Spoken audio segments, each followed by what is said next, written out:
అనగా అనగా ఒక అందమైన అడవి. ఆ అడవిలో ఒక పెద్ద మట్టి చెట్టు ఉండేది. ఆ చెట్టు మీద ఎన్నో పక్షులు సంతోషంగా నివసించేవి. వాటిలో ఒక తెలివైన కాకి కూడా ఉండేది. దాని పేరు లఘుపతనకము.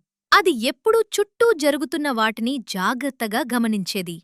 ఒకరోజు తెల్లవారుజామున ఒక వేటగాడు ఆ అడవిలోకి నెమ్మదిగా వచ్చాడు.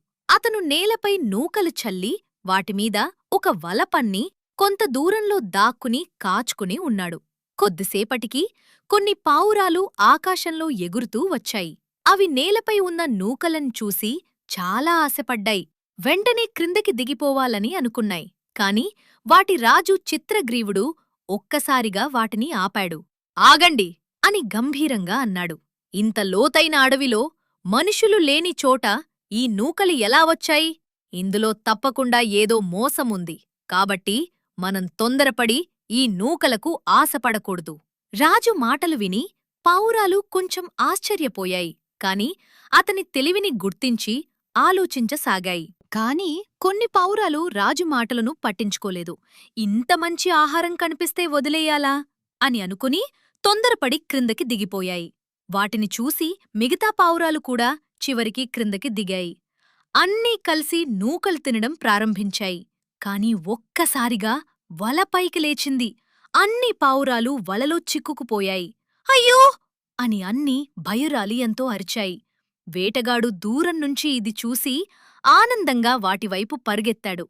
అప్పుడు చిత్రగ్రీవుడు ప్రశాంతంగా అన్నాడు, భయపడకండి, మనమంతా కలిసి ఒకేసారి రెక్కలు కొడితే ఈ వలతో పాటు ఎగరగలం.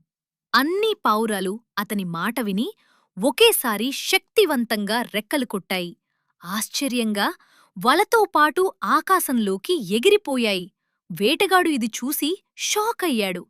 ఇలా ఎలా తప్పించుకున్నాయి అని ఆశ్చర్యపోయాడు. పావురాలు చాలా దూరం ఎగిరి ఒక ఎలుక ఉన్న ప్రదేశానికి చేరుకున్నాయి. ఆ ఎలుక పేరు హిరణ్యకుడు.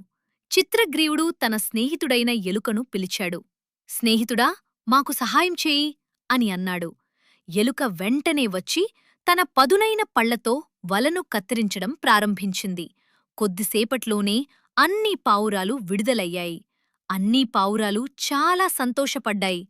చిత్రగ్రీవుడి తెలివిని ప్రశంసించాయి. ఈ కథ మనకు చెప్పేది ఏమిటంటే, ఐకమత్యమే మహాబలం.